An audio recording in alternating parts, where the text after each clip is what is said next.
The Alliance for Digital Equality was founded to bring parity to the inequities in broadband usage in the United States among African American consumers and Hispanic consumers. That is that if you look at high-speed interconnections and wireless connections over the last 5-10 years, African American consumers and Hispanic consumers have in fact driven broadband development in this country.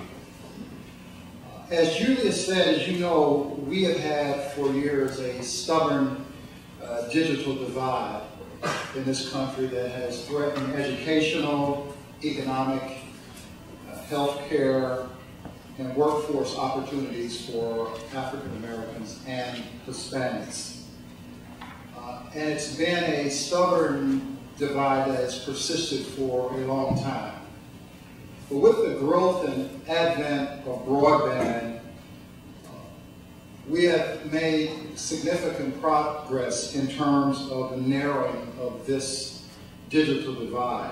In 2005, the gap between white families that had the internet in the home and had broadband and African American families with the internet in the home and broadband was close to 20%.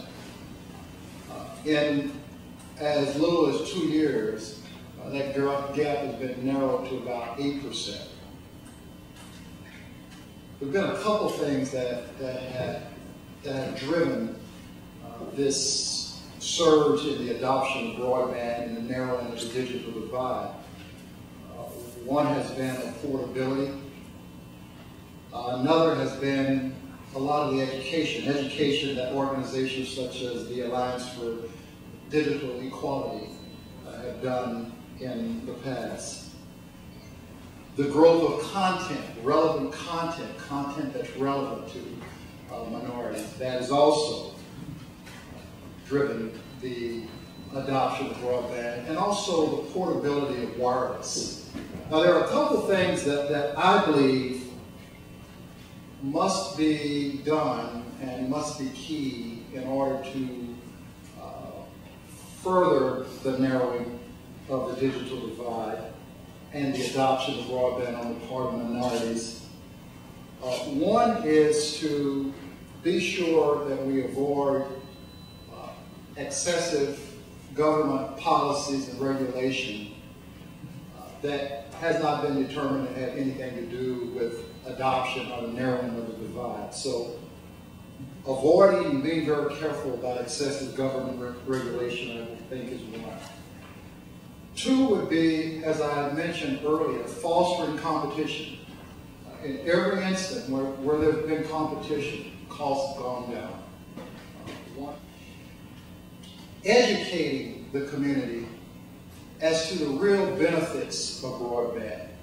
That in the future, that without broadband, it will impact educational opportunity. It will increase educational disparity. Without broadband, it will continue that divide between who gets quality health care and health services between rural communities and urban communities.